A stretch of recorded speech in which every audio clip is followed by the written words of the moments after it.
The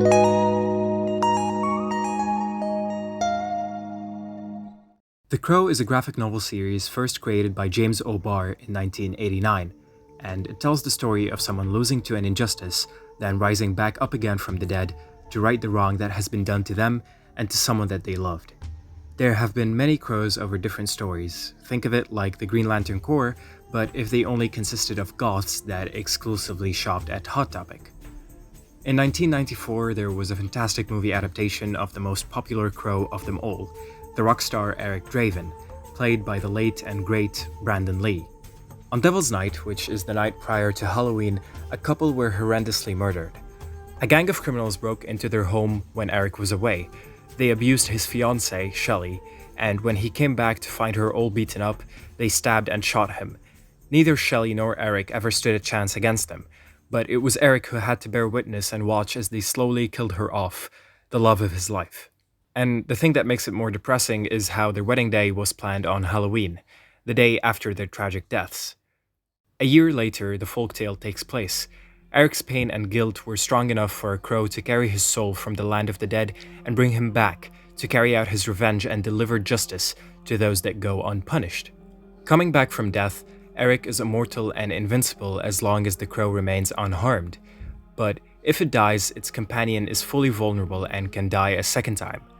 Stalking their abusers and taking them out one by one, Eric slowly carries out his revenge as he learns more about the injustice that led to a gang of criminals breaking into his home in the first place. The first time I saw this movie, I must have been around 8 or 9. I'm 19 now, for context, and at the time, Lee's character scared me so much. But now that I've finally sat down and gave it a proper watch, I'm definitely planning on cosplaying Eric the next Halloween. But even the original idea of the crow itself comes from a place of sadness and the feeling of being unable to save a loved one.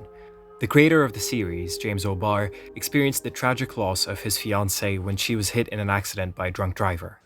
I don't know if I actually believed in a God, but if I did, then I really felt betrayed by him. That, why make this beautiful, perfect flower and then just trample it afterwards? What was the point in that? What was the meaning of that?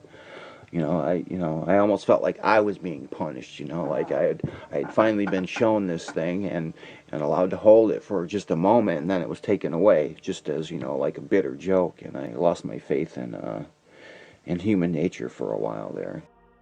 Understandably being vengeful and angry at the time, the idea of the crow was born. A dramatic work of art to express his otherwise contained emotions of rage and regret.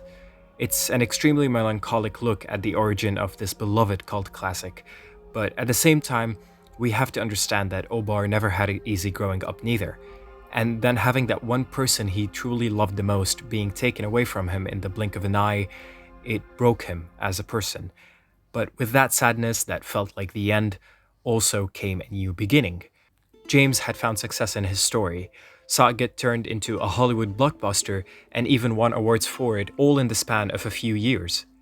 And this metaphor of new beginnings is surprisingly best represented in the movie itself more than the original graphic novel. Because although the novel ends as soon as Eric gets his revenge, the movie stays a little longer, showcasing the friends he's made along the way, and to finally show him reunited with his fiancée as he returns once again to the land of the dead.